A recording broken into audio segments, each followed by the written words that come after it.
Bom dia, eu sou a Rebeca Nossig, analista do time de estratégia de ações, e estamos começando o nosso Morning Call do dia 4 de março de 2022. Para destaques do dia, o mercado segue operando em modo de aversão a risco, com uma nova rodada de negociações entre Rússia e Ucrânia sem apresentar resoluções significativas. Na agenda internacional de hoje, atenções voltadas para a divulgação do relatório de emprego dos Estados Unidos, o Non-Farm Payroll, referente a fevereiro.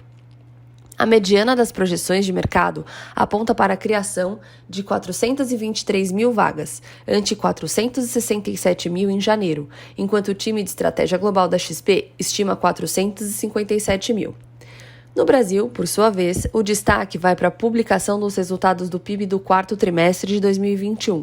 O consenso de mercado indica alta de 0,2% em relação ao terceiro trimestre e elevação de 1,2% em comparação ao quarto trimestre de 2020, ao passo que o time econômico da XP estima crescimento de 0,4% na margem e 1,5% em termos interanuais. Se essa previsão estiver correta, o PIB brasileiro registrará crescimento de 4,6% em 2021, após contração de 3,9% em 2020. No Brasil, a Bolsa Brasileira perdeu o fôlego na última hora de negociações, fechando praticamente estável, mas com tendência de baixa, após as negociações do cessar-fogo entre as delegações da Rússia e da Ucrânia não terem mostrado evolução significativa hoje. O Ibovespa fechou com uma ligeira queda de 0,01% aos 115 mil pontos. O dólar ignorou novamente as tensões entre Ucrânia e Rússia e seguiu ladeira abaixo em relação ao real, alimentado pelo fluxo intenso de capital externo para B3 e para renda fixa, e encerrou o dia em queda de menos 1,55%, cotado a 5,028%. No mundo, as bolsas internacionais amanheceram negativas, em um movimento de aversão a risco dos investidores com o avanço da invasão russa na Ucrânia.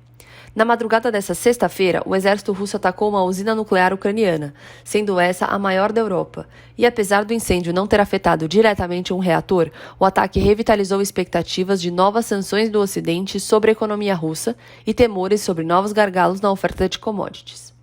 Nos Estados Unidos, investidores agora aguardam a divulgação dos dados de mercado de trabalho americano.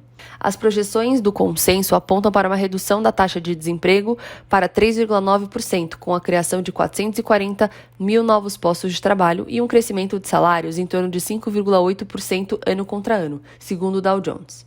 Na China, o índice de Hang Seng encerra em baixa, acompanhando os pares globais. Em território chinês, o foco agora ficará por conta do encontro dos parlamentares, que começará hoje e estabelecerá as diretrizes para políticas econômicas e metas de crescimento para o país. Potenciais estímulos poderão servir de catalisadores para o mercado acionário chinês, que segue descontado versus os pares globais. Por fim, o ouro amanhece em alta, refletindo a deterioração do sentimento nos mercados e a fuga para ativos considerados mais seguros. Após divulgação de vários indicadores econômicos do ZEWA nesta quinta-feira, os setores industrial e de serviços continuam em trajetória de firme crescimento em fevereiro, refletindo, em grande maioria, o afrouxamento das restrições de mobilidade para a contenção dos casos da variante Ômicron da Covid-19. A crise no leste europeu, ainda não capturada de forma significativa nas pesquisas de atividade recentemente divulgadas, tende a intensificar a pressão inflacionária nos próximos meses e levar a alguma piora do sentimento econômico. Enquanto isso, as vendas no varejo da zona do euro, divulgadas nessa manhã, ficaram praticamente estáveis em janeiro, após terem despencado quase 3% em dezembro. As estimativas de mercado apontam para crescimento de 1,5% no primeiro mês de 2022. Após cair 2% nessa quinta-feira e atingir preços não vistos em quase uma década, o petróleo ensaia uma recuperação nessa sexta-feira, com os temores de sanções ocidentais atrapalhando as exportações russas da commodity, superando a possibilidade de mais suprimentos iranianos, enquanto o incêndio em usina nuclear da Ucrânia assustaram os mercados. Falando sobre a guerra da Rússia e da Ucrânia, em meio à intensificação de ataques, a terceira rodada de negociações entre o governo Putin e Zelensky não produziu um acordo de paz.